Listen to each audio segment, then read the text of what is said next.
You want to know how to apply to study in Canada for international students. In this video, I will show you step by step how to do that. And I will focus on three main things. The first thing is how to come with the lowest budget possible, because coming as an international student is expensive. And I will show you how to do that with the lowest budget possible. The second thing is how to maximize your chance to get accepted in Canadian university, even if your application is not that good. The third thing is the tricks and how to become a permanent resident once you finish your study in Canada. And you have to know that right now when you start your application, not later when you come. Because some people think if they come to Canada as international student, they guarantee to become a PR, which is false.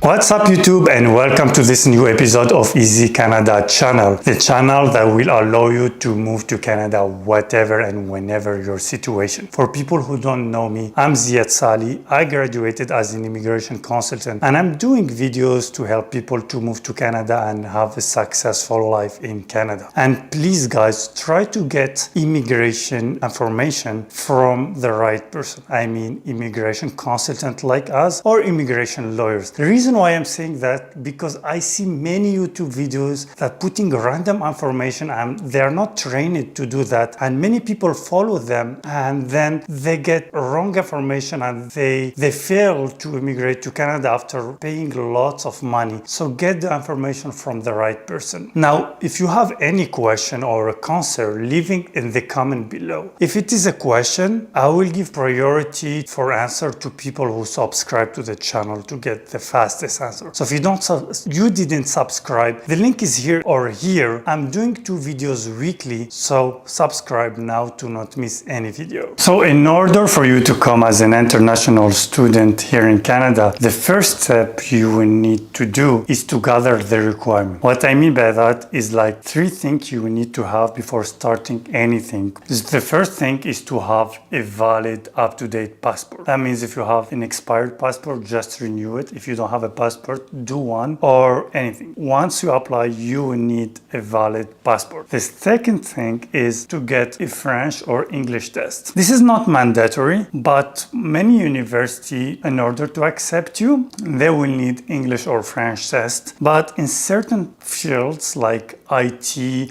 or any technical fields like mechanical engineering, all this, they won't ask for that test because it doesn't matter a lot. Or if you are coming from an English university or French university, most probably won't ask for it. But just to be sure, do one of them, the IELTS, the TOEFL for English, or the TCF, TEF for French test. The third thing you will need to make sure you have is the money, the funding, in order for you to get accepted for the visa. Now, the average amount you will need for the university is between $15,000 to $25,000 a year. That depends on the university, and I will show you later on how to minimize that amount. And also you need about like $10,000 to $15,000 for you to survive in Canada, and you will need all those in a bank account to get the visa basically, because if you don't show at least $30,000 between the tuition fees and your survival fees, you can get the visa. But that being said, that amount you can borrow it from a bank, get it from your father, your parents, anyone. Then once you are in Canada and you get a part-time job, you won't need that money and you can get it back to wherever you get it from. Now, if you think you can get something, that money, I did a video telling how to come to study in Canada for free. You can check the link here or here. The disadvantage of that method is you can have problem to stay in Canada later on as a permanent resident. So you will just study and then you come back to your country, which I think you don't want to do that. You want to stay in Canada, right? So just follow those steps that I will tell in this video right now. The second step in order for you to come to study in Canada is to get accepted by university. And to do so, you have to go to Google, write the name of the university, the field, and then requirement, then international student. Example, University of Toronto, bachelor degree, computer science, international student requirement or eligibility. Once you are at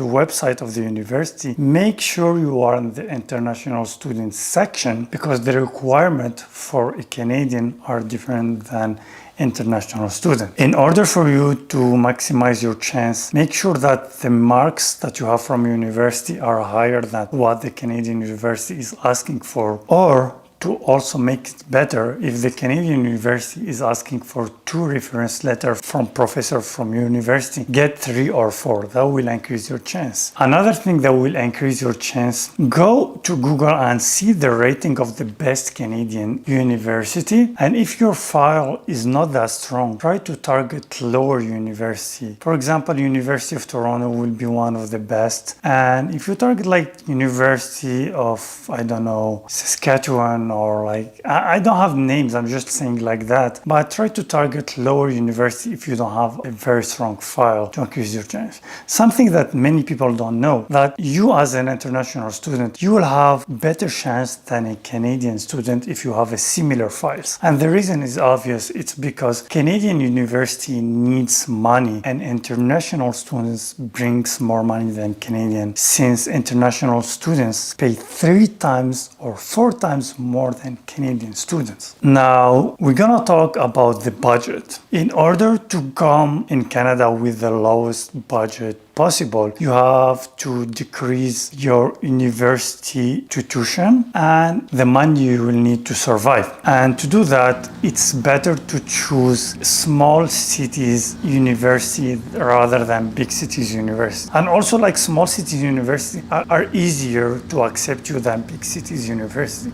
So you will get 2 in 1, easier and lowest budget. If you still wanna come to a big city, because I know some students think that they want to come to big cities because there is more fun and party, or they will have more part-time work option, and I don't agree with that because many small cities offer part-time jobs for students. But if you still want to come to big cities with the lowest budget possible, target Montreal. Montreal is the second big city in Canada, and Quebec tuition fees are the cheapest in all Canada. Myself, I studied in Quebec, but I am a French speaker. So yeah, if you target Montreal and you are English speaking student, you have 2 options. The first option is McGill. It's one of the best university in the world. And don't apply that if you don't have a strong file, please. The second option is Concordia. And Concordia is not too hard to get accepted to, and it's not an expensive university.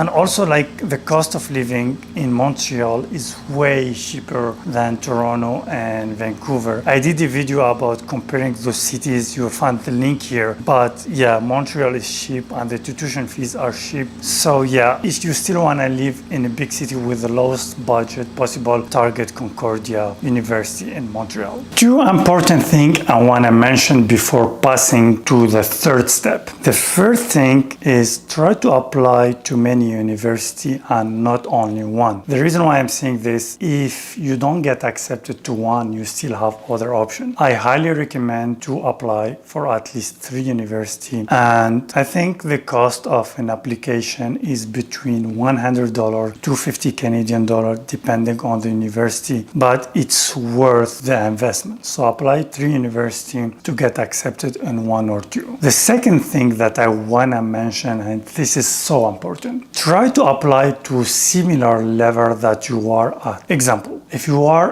a PhD student and you're applying to college diploma, sure, the college will accept you because you are a higher level, you are a PhD and you apply to college diploma. But then in the visa process, you most probably get denied because they will say he is a PhD student, he applying for a college diploma, his project is not that serious. serious and they will reject your visa. So try to apply similar thing. If you are a bachelor, try to apply for bachelor or master degree. For master degree, try to apply master degree or PhD, and yeah, like similar version to have a higher chance to get accepted for the visa. Now, once that's done, the only thing you have to do is to wait. And this is the most boring and stressful period. For example, for myself, this period took about 2 to 3 months to get an answer for my application from universities in Canada. And that's why I recommend to apply for 3 universities, just in case you get refused by one. Now, let's say you got accepted in one, which is the hardest thing. Now, you're gonna go to apply, which is the third step actually, to apply for the study permit. And in order to do so, you have to Google apply for study permit Canada. And to apply for that, you will need 3 things. The first thing is a valid passport. The second thing is a letter from your bank telling that you have the right amount for the university and for yourself to survive. And the third thing is the acceptance letter from the university. You're gonna ask the university to provide you that to apply for the study permit. Now, you're gonna apply for the study permit, and if you are applying to a Quebec university like Concordia or McGill, you're gonna have also to get the Certificate Acceptance of Quebec, CAQ. And that's easy. The university will provide you that. Another thing you might need to have is the biometrics. So Canada asks for some people coming from some country to provide the biometrics. Now, the cost of the biometrics are $83, and the cost to apply for the student permit is $150. Now, once your study permit accepted, the first thing to do is check the start and the end date and the study permit. And also, if you are from a country that needs a visa to enter Canada, make sure that there is a visa there, because they do mistakes. They did a mistake in my case, and I corrected before moving to Canada. Once you have that in order, now you are good to start your moving to Canada. Check the video that I did about the four most important things to know before moving to Canada. You can check them even before you get the study permit, like just when you're waiting for your university acceptance. I'm saying this because that video will save you lots of money. Now, see you in the next episode.